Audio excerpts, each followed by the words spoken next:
Well, Holly is joining us today along with Holly Jacobs. So we have two Hollies.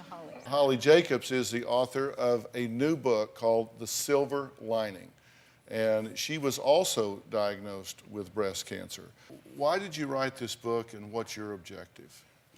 I wrote this book because after I was diagnosed, I looked for a lifeline and a guide to help support me through this process. Despite the fact that I am a nurse and a social worker and a child development specialist, I too felt lost, as though I needed something to really help not only me, but also my family and friends through this process. And that book simply didn't exist. You wrote the book, The Silver Lining, which is so well done. And Holly, when you first got diagnosed, what was your first reaction? It was a real shock. And the shock that she's feeling is what you're talking about in here. You're talking about, look, here's the dialogue you have with yourself. Here are the things that you need to think about and look for at that time to give you that spiritual energy to get through. Absolutely, and the physical and the intellectual. You know, a cancer diagnosis is so incredibly overwhelming.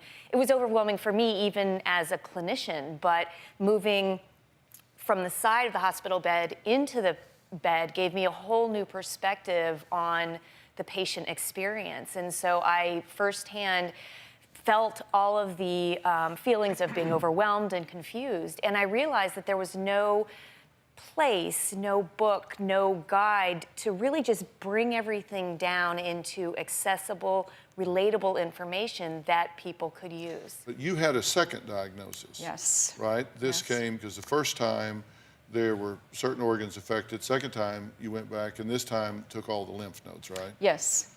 Okay, now you talked about anger and guilt at that point, which people, I can understand the anger. The guilt is something that you don't, well, you see coming, but that's why she wrote the book. But talk about the guilt.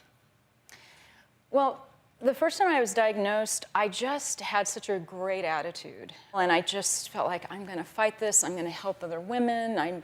I wanted to be a very positive example to my sons. That was so important to me. But when I was diagnosed in 2013, it was just so different. I was really angry. And that anger really made me feel guilty because I'm alive. And I didn't feel that I had the right to be angry. And so I feel like, who am I to even ever feel angry? I remember when I was going through everything, I had the same feelings of anger and sadness and survivor guilt. And the first thing that I did was normalize those feelings, sort of accept them. Yes, I'm really angry. Yes, I'm really sad.